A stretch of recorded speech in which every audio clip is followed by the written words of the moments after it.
मुझे ऐसा लगता है कि जैसे जल के लिए हुए सारे प्रयास तब सफल हो गए जब आदरणीय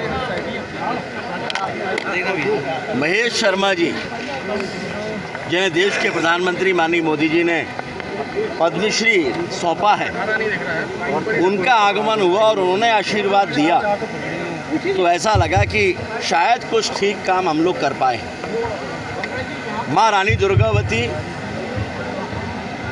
एक ऐसी रानी जिन्होंने अपनी प्रजा और क्षेत्र के लिए उनके भविष्य के बारे में सोचते हुए बहुत कुछ किया। बावड़ियों की श्रृंखला, तालाबों की श्रृंखला उन्होंने बनाई, लेकिन हमने क्या किया? हम उन्हें एक के बाद एक भूलते चले गए और पूरते चले गए।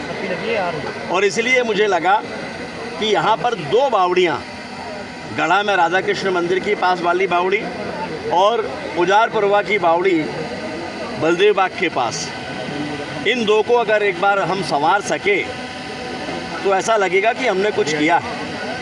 जल की दिशा में, जल के संरक्षण की दिशा में काम करते करते माननीय प्रधानमंत्री जी का भी मार्गदर्शन मुझे मिला है।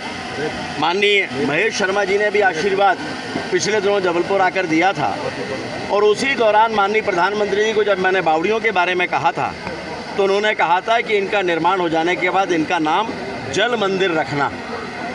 और आज जल मंदिर के रूप में वो बावड़ियाँ विकसित हुई हैं, तो ऐसा लगता है कि जैसे एक स्वप्न साकार हो गया।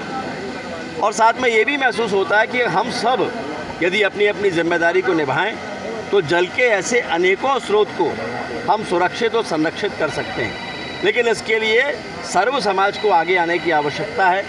और आज के इस अवसर पर विशेष रूप से पद्मश्री आदरणीय महेश शर्मा जी के प्रति मैं आभार भी प्रकट करता हूं कि उन्होंने आशीर्वाद दिया, मार्गदर्शन दिया, और ये काम ठीक हुआ है, इस बात को उन्होंने सबके बीच में कहते हुए ये आशीर्वाद दिया कि इस तरह के काम आने वाले समय में भी हम लोग करते रहें।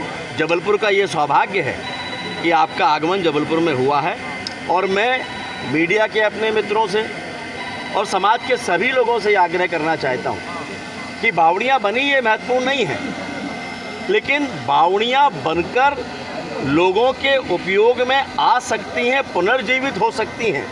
ये संदेश जन जागरण के लिए कहीं ज़्यादा ज़रूरी है, और ये बहुत थोड़े प्रयास से हो सकता है।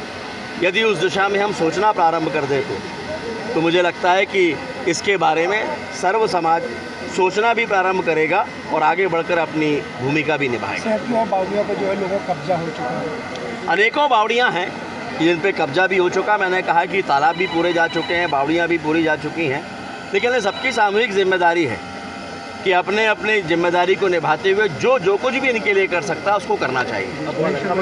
कमलनाथ बोल रहे हैं कि मैं छिंदवाड़ा से लड़ूंगा।